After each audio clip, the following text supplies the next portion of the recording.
After 7 years of Cold War, I returned to the country with my 7-year-old son to visit my parents. As soon as we got off the plane, I encountered my ex's good friend at the airport. He asked me, 7 years have passed, when do you plan to apologize to Michael for running away from the wedding? His childhood friend Michael was my ex-boyfriend who almost married me. 7 years ago, we held our wedding at a hotel. But during the bride's entrance, he suddenly announced a pause and pulled a girl in a white dress from the audience. He affectionately announced to the guests below, "Rachel is my first love, and I promised her that I would walk the red carpet with her once. After today's wedding, I will settle down, so I want to fulfill this promise now." After saying that, he looked at the MC and signaled to continue. The guests below were in an uproar, all waiting to see me, the bride-to-be, become a joke.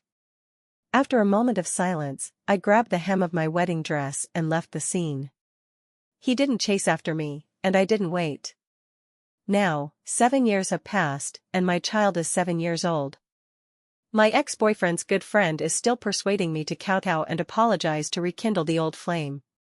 I laughed upon hearing this and pulled my son from behind me to face him. "Baby, say hello to Uncle and tell him what your dad's name is." Daniel looked at the boy in front of him in disbelief. "Elaine, you actually ran away pregnant and gave birth to Michael's son? Although the method is a bit despicable, it's not in vain that Michael waited for you for 7 years. I knew he misunderstood and corrected him, this child is not Michael's. I got married 7 years ago, he is my son with my current husband." Daniel was stunned, as if he had heard something absurd. "You actually dared to marry behind Michael's back? Do you know he searched for you like crazy?" I nodded calmly, "Yes, I got married 7 years ago." After saying that, the taxi I called arrived, and I walked around him to leave. But he grabbed my suitcase tightly and wouldn't let go. "Elaine, explain clearly, what do you mean you got married 7 years ago? How old is this child? Is he Michael's?" Daniel's excited voice was like a thunderclap, attracting curious glances from passers-by around. But he seemed unaware, his eyes bulging like bells, scanning my son's face inch by inch. While speaking, he nodded affirmatively. "This child looks just like Michael's offspring, with big eyes, double eyelids, and dimples. Elaine, you're really bold to run away pregnant. No wonder you had a Cold War with Michael for 7 years. It was to let this child grow up so you could use him to make the Gu family accept you. Elaine, you're quite scheming." I frowned. I really couldn't see any resemblance between my son and Michael. After all, his father is from Hong Kong, of Chinese-French mixed heritage, even the ethnicity is different. Before I could explain, Daniel continued, "Although Michael has never given up looking for you these years, even neglecting Rachel for you, as his good brother, I still have to warn you, don't think that having Michael's child means you can push your luck. 7 years ago, you ran away from the wedding over such a trivial matter, making the Gu family lose face.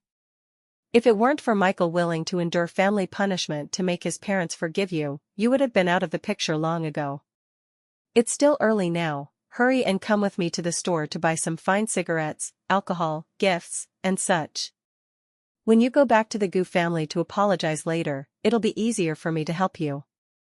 "Wait." I couldn't listen anymore and interrupted him. "Who said I'm going back to the Gu family? Let me remind you again, I'm married, and the child is my husband's. His name is Adrian." "Elaine." I don't know if the words husband stimulated him, but Daniel suddenly gripped my hand tightly, with such force as if he wanted to crush my bones. "You're already 30 years old, can't you stop being so childish? Do you still think you're a young girl? Yes, you're pretty and have some talent, but what kind of family is the Chi family? You, a woman who casually runs away from a wedding without upbringing, still want to climb up to the Chi family? Have you gone crazy after staying abroad for 7 years? The Chi family is the most famous shipping family in Hong Kong. Due to national needs, they have gradually established industries in Beijing in recent years, with great momentum that even the Gu family dares not provoke. Not to mention, I'm just a gold digger who was publicly humiliated by Michael." Seeing me somewhat dazed, he suddenly softened his tone and earnestly advised me, I know Michael did something wrong 7 years ago, but as a grown man, waiting for you for 7 years, isn't that enough? Yes, he didn't apologize to you or chase after you, but even if he likes Rachel these years, he hasn't married her after all, right? Elaine, one can't be too ungrateful. Daniel sighed and took out a business card from his pocket to hand to me. This is Michael's contact information. He has now inherited the Gu family business and is one of the top entrepreneurs in Beijing, handsome, young, and wealthy. So many women in Beijing dream of marrying him. Seize the opportunity. At this point, he seemed convinced that I would ecstatically grab Michael's business card and eagerly call him, telling him I knew I was wrong, begging for his forgiveness, and that our family of 3 would reunite happily. But in reality, after taking the business card, I just glanced at it and tore it into pieces without mercy. It's too late. 7 years ago, at my wedding with Michael. My mom was overjoyed and so excited that she couldn't sleep from the night before last. My dad didn't say much on the surface, but on the day I got married, he secretly wiped away tears behind my back. There were also my grandparents on both sides. They were old but still made a special trip from the countryside, afraid of missing their precious granddaughter's wedding. I thought that day would be the happiest in my life. But during the bride's entrance, Michael suddenly announced a pause. Then he pulled up a girl also wearing a white dress from the audience and confessed affectionately in front of all the guests, "Rachel is my first love. I promised her that in this lifetime, I must walk the red carpet with her once. After today, I will become someone else's husband. This is my last chance. Elaine, you'll agree to this, right?" I clutched the bouquet, bewildered and at a loss as I scanned the entire venue, feeling as if my heart had been ripped out alive. "Why?" I asked him. "Why humiliate me like this at our wedding?" Michael smiled and pointed to my parents, grandparents sitting below. "Nothing much, just seeing that your relatives like to freeload, so I suppose as long as I'm willing to marry you, adding another bride to the wedding shouldn't matter, right?" The audience was in an uproar, everyone pointing at my parents and them. My grandfather was a rural teacher, a model of integrity all his life, and he had a heart attack on the spot from anger. My grandmother, thin-skinned, blushed and tried to explain, but was pelted with vegetable leaves by Michael's relatives. Looking at the wedding dress symbolizing love on my body, after a moment of silence, I grabbed the hem, took my family, and left the hotel without looking back. From the wedding day to my decision to go abroad, it was exactly 7 days. Michael didn't even come to apologize. Instead, his first love Rachel came to see me once with Michael's mother. In the hotel cafe, they walked arm in arm like mother and daughter, but upon seeing me, they simultaneously restrained their smiles. Rachel spoke unhurriedly, "Sister Elaine, I'm really sorry about the wedding. I didn't expect that after breaking up for so long, Michael still remembered our promise. Sorry for embarrassing you." Margaret playfully patted her hand. "What apology? That's what Michael should do. After all, you two are childhood sweethearts, latecomers naturally can't compare." After speaking, she elegantly smiled at me. "Elaine, I'm not talking about you, don't take it to heart." I took a sip of coffee, the bitter taste filling my mouth. Margaret took out a card from her bag. "There's 3 million here, take it and leave Beijing with your family." I stared at the card and asked dazedly, "Is this his intention?" "What else?" Margaret smiled. "You ran away from the wedding, what more do you want from my son? Do you know who Rachel is? Her father is a senior partner of our Gu family. As for you." She paused for 2 seconds and sighed softly. "You, a country bumpkin from the village, have finally glimpsed a corner of heaven. That's enough for a lifetime.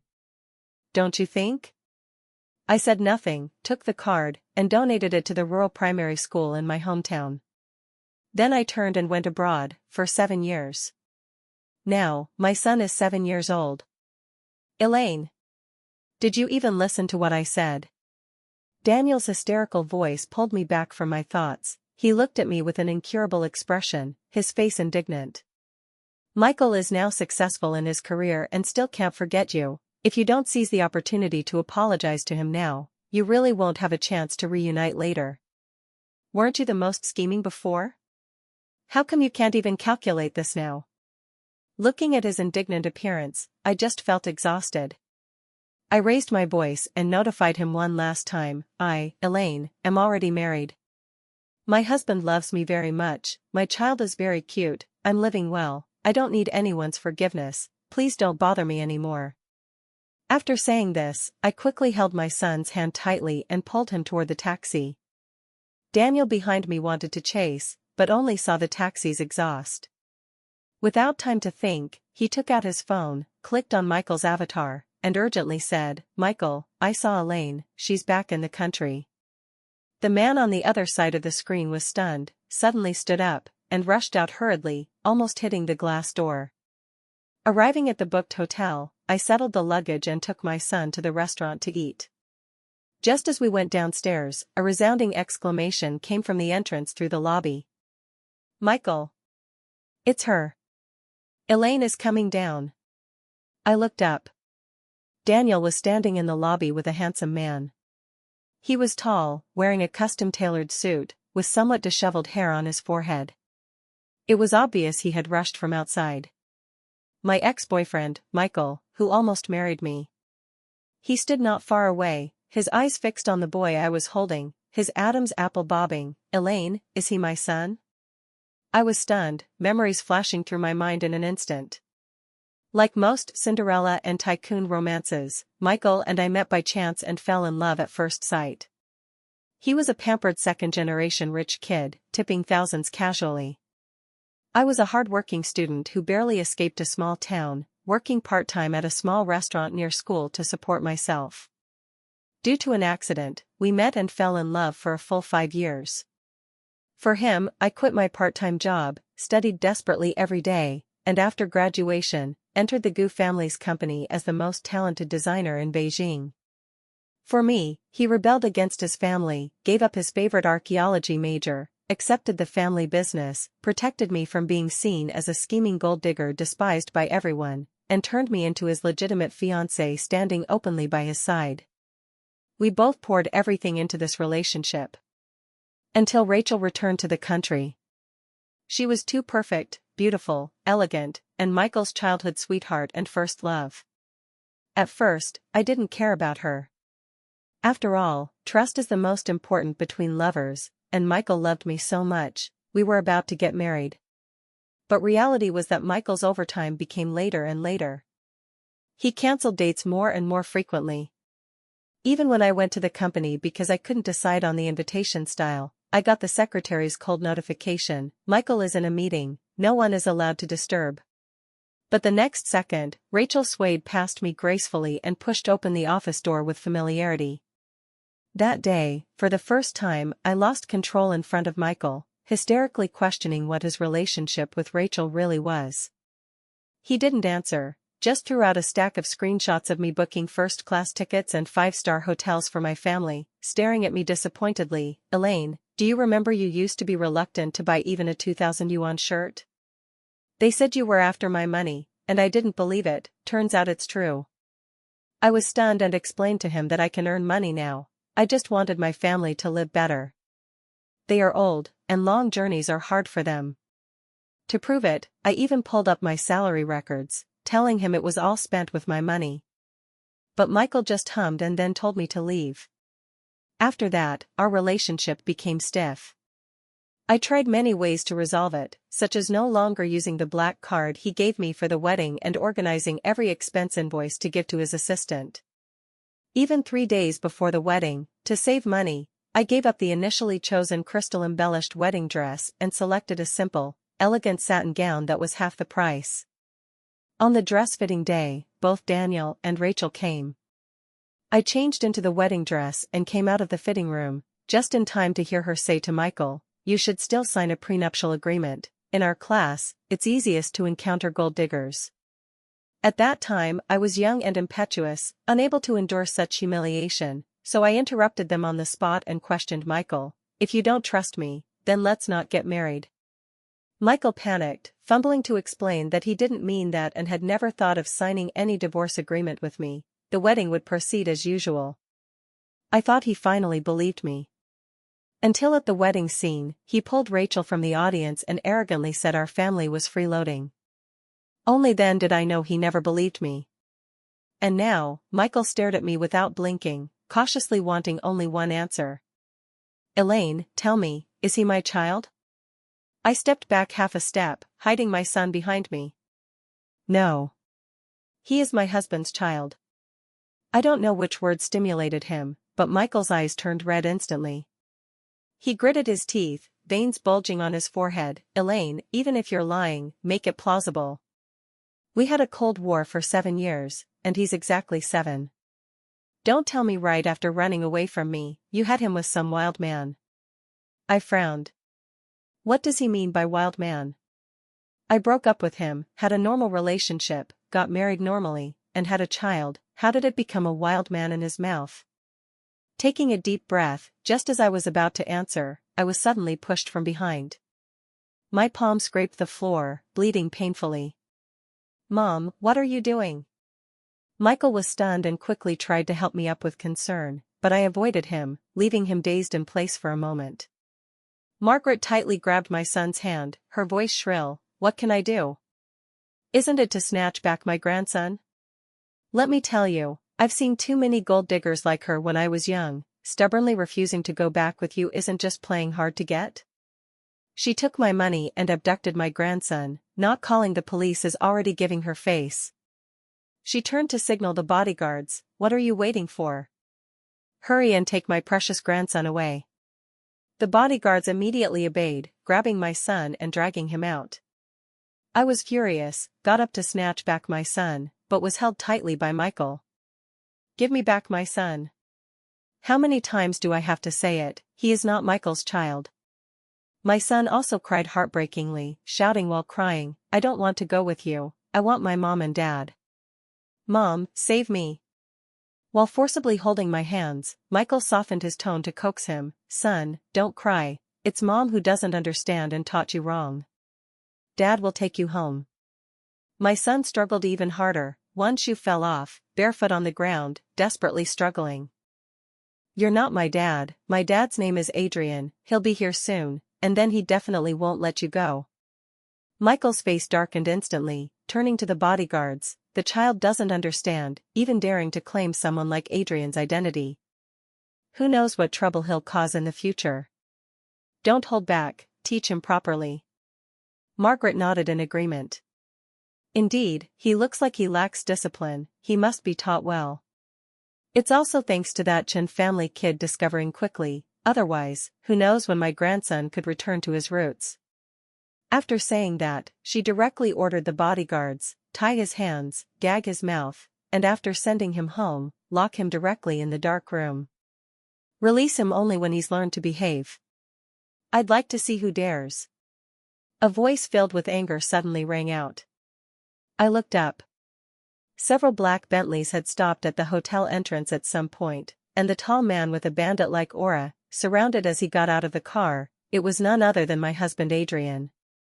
As Adrian got out of the car, the crowd that was still tugging suddenly quieted down.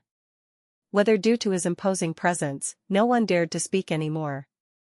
They all just watched quietly, guessing the purpose of this big shot's arrival. Only my son, seeing someone he could rely on, immediately got excited. With red eyes, he shouted aggrievedly, Dad, it's them bullying me and Mom. Adrian's eyes darkened, just about to speak, when Michael stepped in front of the son first, his eyes fixed on the man in front of him, wishing to devour him. You're the wild man who seduced my wife and child? He's my son. If you're smart, get lost now, or on behalf of the Gu family, I definitely won't let you go. Margaret also put on a cold, superior face. Elaine, you really dare to bring your adulterer back? Michael, what are you waiting for? Hurry and drive him out for me. As soon as the words fell, a contemptuous sneer rang out. My husband Adrian walked to my side, intimately putting his arm around my shoulders, then unhurriedly said, First time seeing someone so eager to be a stepdad. Baby, is it because you're too beautiful? I lightly hammered him, signaling him not to joke in such a place. But my action appeared as flirting in Michael's eyes. Michael immediately became alert. Who are you? Does an outsider like you get to speak here? Adrian scoffed, not yielding at all, his aura even stronger. I am her legal husband Adrian, and also this child's biological father. The words legal husband and biological father deeply stung Michael. He tensed up like a bristling beast, momentarily ignoring the name Adrian, but Daniel and Margaret did not. Daniel's face suddenly paled, stammering, "You're Adrian, the shipping tycoon from Hong Kong?" His legs went weak, almost falling to the ground. Margaret stared at me in disbelief. "You actually climbed up to the Chi family, Elaine, you. Michael then came to his senses, feeling some fear in his heart, but unwilling to believe the facts before him. He stared fixedly at Adrian's expensive attire, trying to find some flaw. But in the end, it was fruitless. Finally, he could only roar in shame and anger. "What are you pretending here now? If you're smart, give back my son. Otherwise, the Gu family will never let you go." Adrian sneered, "Is that so? Then how do you plan not to let me go? Are you tired of living and want a beating?" Seeing Adrian not giving him any face, Michael was so angry his face turned ashen. He didn't want to be looked down upon in such a place, so he swung his fist at Adrian. But Adrian was taller, exercised year-round, and more agile. Except for not defending against Michael's first sneak attack, he quickly gained the upper hand. Soon, Michael took a punch to the face, and then Adrian punched him one after another, quickly leaving Michael's face bruised and swollen. Nearby, Margaret saw Michael being beaten and immediately became anxious. She turned to snatch my son but was firmly held down by Adrian's bodyguards after just a few steps. "Elaine! You bitch! Give back my grandson. If something happens to Michael, the Gu family definitely won't let you go." I held the child with both arms, my gaze cold. I was no longer the girl she could boss around before. Seeing I didn't obey, Margaret glanced at Daniel nearby. "What are you waiting for? Hurry and help Michael. As long as you help, the Gu family agrees to that cooperation with the Chin family." My son noticed the danger, his little face wrinkled, crying loudly, "Dad! Dad! There are bad people here, come quickly." I also vigilantly stepped back half a step. The bodyguards directly surrounded, ready to suppress at any time. Under everyone's gaze, Daniel smiled bitterly twice, spread his hands. "Auntie, it's not that I don't want to help, but that's the Chi family. The Chin family just wants cooperation, not self-destruction." After saying that, he took a deep breath, seized the opportunity, and ran out of the hotel. "Daniel! Daniel!" Margaret shouted crazily at his back. Michael was also distracted, looking incredulously at the man's departing figure. Adrian finally vented enough, grabbed Michael, and threw him to the ground. "This is just a small lesson. In the future, stay as far away from my wife and child as possible." Seeing the situation turning bad and Michael bruised, Margaret bit a bodyguard and angrily called the police. "You dare to hit people and snatch my grandson. Wait, the Gu family definitely won't let you off so easily." After years of being pampered, she had never suffered such great humiliation. Michael showed a smug expression on his face. As a well-known entrepreneur in the city, he contributed a lot of taxes to the local economy. If the child was really his and he was unilaterally beaten by Adrian, he was confident he could make us pay the price. Michael stared at me. "Elaine, apologize to me now, otherwise, when I get back the child's custody, this child will have nothing to do with you anymore." Looking at such a confident Michael, I just sneered in response. After a while, someone arrived at the scene, but it wasn't the police, it was the hotel's manager. Before the manager approached, he exclaimed, "Oh my God, who did this?" Michael immediately pointed to Adrian. "It's him who beat me. Get your security to come and drive this person out." As soon as the words fell, he received the manager's angry glare. Before he could react, he saw the manager being deferential to Adrian. "Adrian, is this the troublemaker?" Michael and his group didn't know that the mall they were in was also Adrian's property, making their arrogant behavior here especially ridiculous. Adrian said calmly, "Not exactly causing trouble, but this person insists my son is his and wants to snatch away me and Elaine's son." Michael immediately shouted, "You're talking nonsense. This is clearly my and Elaine's biological son. The manager got angry on the spot and scolded, "You're the one talking nonsense. Everyone in our entire company knows this is Adrian and his wife's child. Adrian has always been kind to employees. Our wedding and the child's 100-day banquet invited all company staff. From our marriage to childbirth, he personally witnessed our wedding, the good news, even the mother and child safe on Facebook." So Michael's claim that Adrian snatched his son seemed utterly absurd to the manager. Adrian merely used a glance, and the manager immediately understood his meaning. He scolded the group of security nearby, "What are you waiting for? Drive out this group of troublemakers." With that, the security surged forward and dragged the three out. Where had Michael and Margaret ever suffered such humiliation? While being dragged away, they still threatened not to let us go. Until their voices completely disappeared, the manager wiped his sweat and said deferentially, "Sorry, Adrian, this incident is my dereliction of duty. I will pay special attention to their every move and absolutely not let this group enter the Chi family's properties again." I nodded with Adrian, not pursuing further. But I didn't expect that after Michael knew he couldn't snatch from Adrian, he chose to use public power. I thought with that day's incident, Michael would quiet down and no longer disturb me and my child, but unexpectedly, just a week later, a storm suddenly erupted online. Michael went live on stream.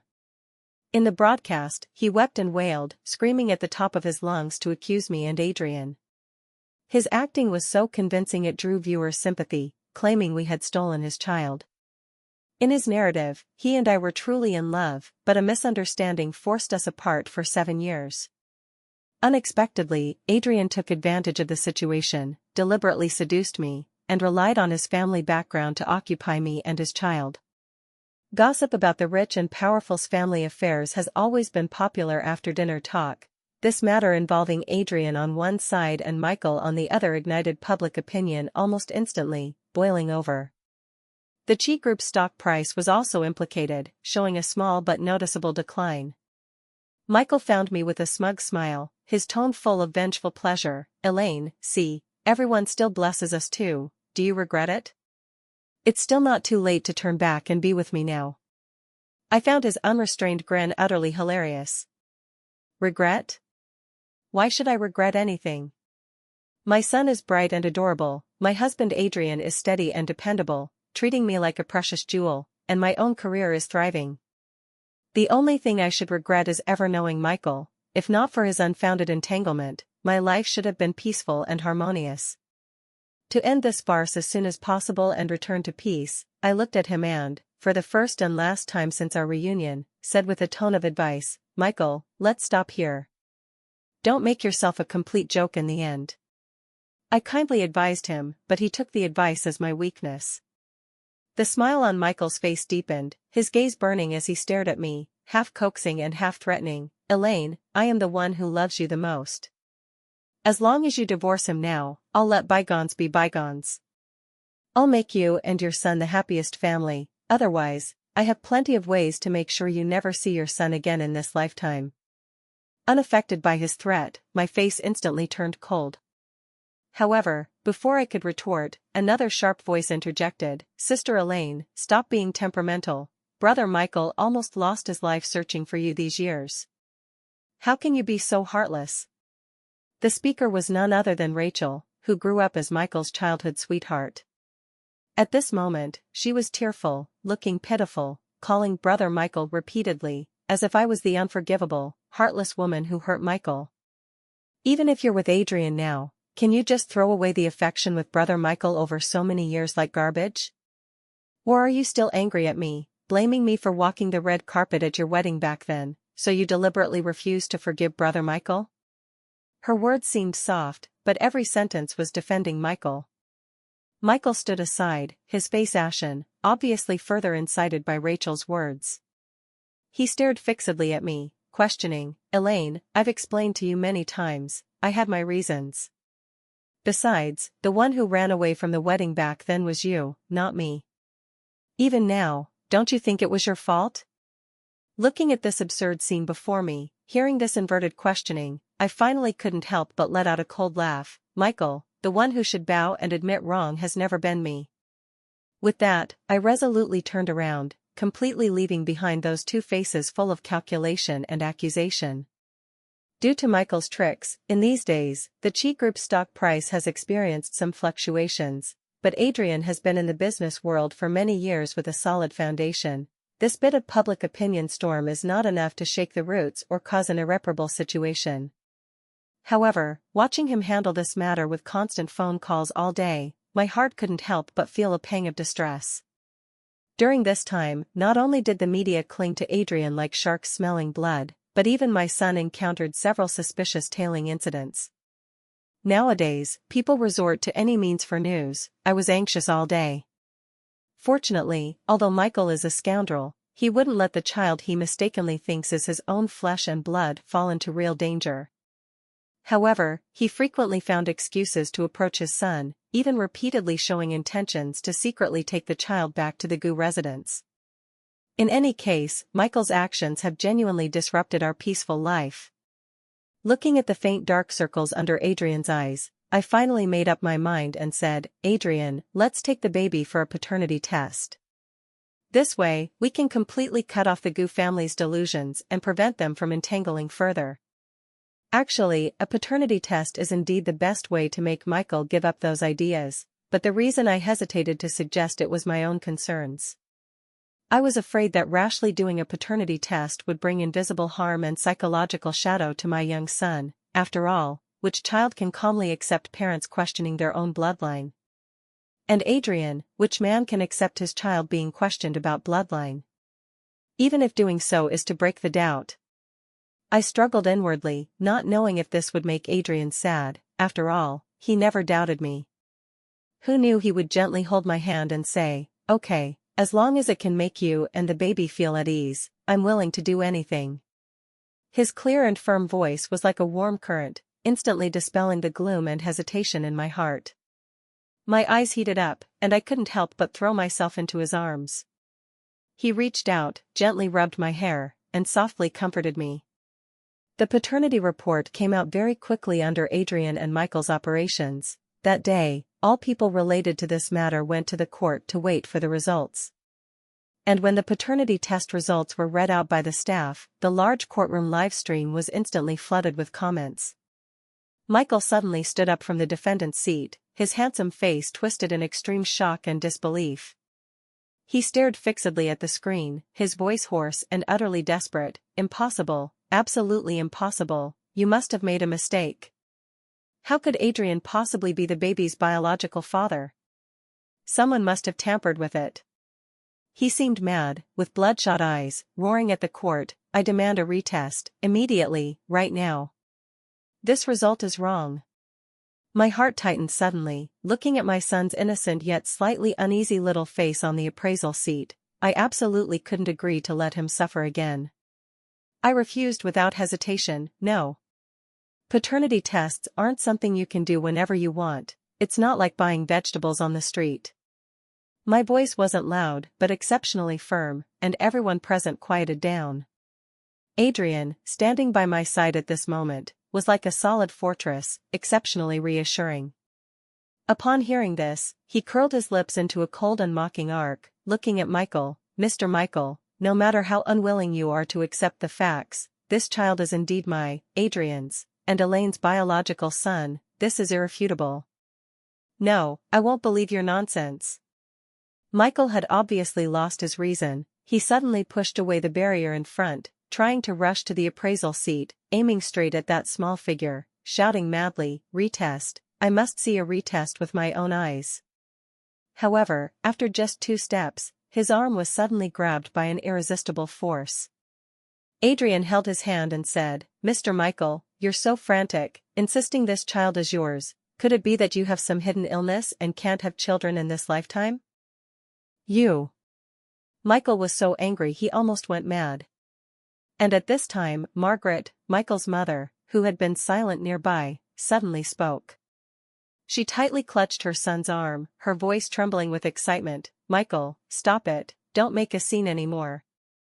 Looking at her son who seemed crazy before her, she felt heartbroken beyond measure, but deep in her heart, she probably thought I would never be worthy of her son, so she absolutely wouldn't allow her son to sink further.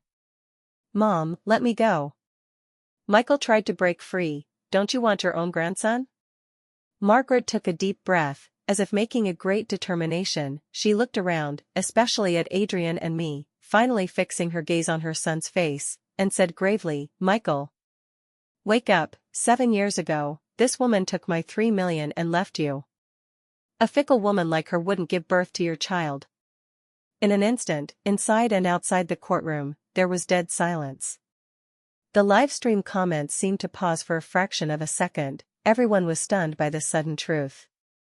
Michael's body suddenly stiffened, turning into a statue. He turned his head extremely slowly, looking incredulously at his own mother, ignoring Margaret's slander against me, and asked, "Mom? What did you say? It was you who gave her money and forced her to leave me?" Margaret dared not meet her son's empty gaze. She averted her eyes, her tone urgent yet stubbornly unquestionable. "Michael, I did it for your own good. She was just an ordinary girl with nothing back then, who would only drag down your future. Rachel comes from a prestigious family, a match in status who can help you reach higher. Our Gu family only recognizes a daughter-in-law like Rachel." "For my own good?" Michael murmured, repeating these 3 words, the last trace of color drained from his face, pale as paper. The huge shock swept over him like waves. It turned out that my sudden and resolute breakup 7 years ago, the deep-seated resentment and unwillingness he couldn't let go of these 7 years, and the shattered hope after learning he had a child 7 years later, were all because of his own biological mother. It turned out he hated the wrong person. It turned out the betrayal he firmly believed in was a carefully planned barbaric expulsion. It turned out the father-son bond he longed to reclaim was severed from the beginning by his closest kin. How could this be? Michael couldn't believe it.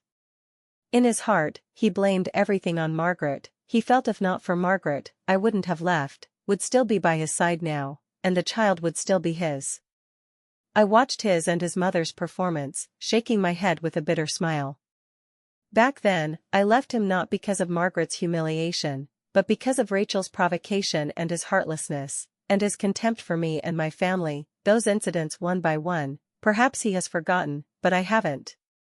After nearly collapsing in painful cries, he suddenly lifted his head, stepped in front of his mother, his hands like iron clamps fiercely gripping Margaret's shoulders with such force as to almost crush her bones, his voice shaking uncontrollably. "Mom. Why is it you?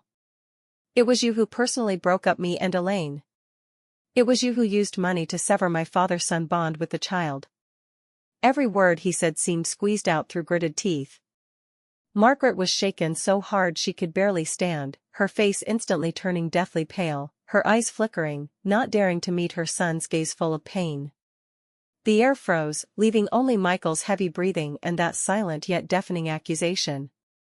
Margaret kept apologizing to him. The scene was too boring, so I signaled Adrian and wanted to leave first. But when Michael saw I wanted to leave, he disregarded everything, pounced in front of me, hugged my legs, and begged for forgiveness. Michael was almost sobbing uncontrollably. For the first time, this man who was always high and mighty took the initiative to lower his proud head. He knelt begging me to turn back, knelt begging me to forgive him, knelt begging me to divorce Adrian. He was willing to treat my son as his own biological son. But for his pleas, I just slowly stepped back. I told him, "Michael, between us, it ended 7 years ago. No one can wait for someone forever. I already have my new life, please don't disturb me and my family anymore." After saying that, I turned and left. Behind me came the man's uncontrollable painful cries. I didn't stop my steps, holding my son's hand tightly. I was going to live my life. After returning, I threw everything that happened today out of my mind, until 3 months later, I saw the news of the Gu Group's bankruptcy and liquidation on financial news. At the same time, the Gu family's heir Michael went mad in front of media cameras, taking off his suit, tearing his shirt into disarray, stumbling out, muttering my name. I originally didn't care what he would do next, but Michael's mother suddenly found me. She knelt in front of me, tearfully begging me to persuade Michael, to make him change his mind and revive the family business.